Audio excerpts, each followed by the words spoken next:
Prosita sa podcast. So, saan ni siya ang podcast? So, ang podcast in a social media is a digital video or audio program available for streaming or downloading, typically released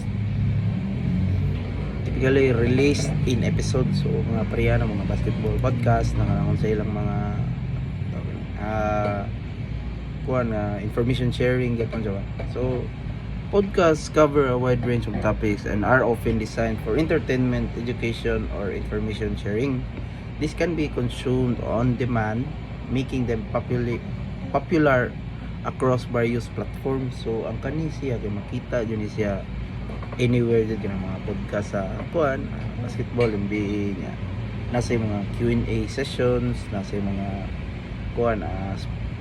nasa yung mga apps na nag-run yun mga podcast like Spotify, mga Apple Podcast, Google Podcast niya.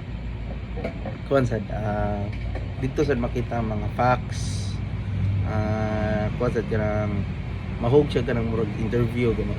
So mao na siya ang sa podcast. Then on demand content siya kay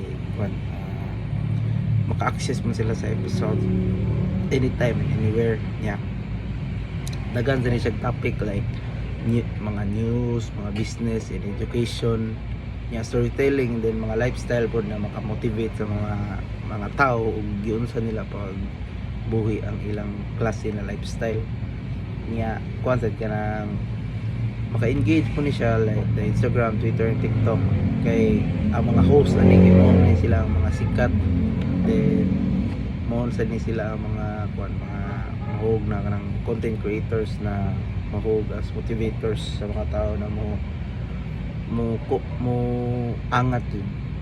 So sad kanang mura pwede sa ni siya mahimong live streaming na may uban podcast na kanang dili scripted. So mo yun ang nindot sa ni siya ang podcast for socializing other people with their lifestyle.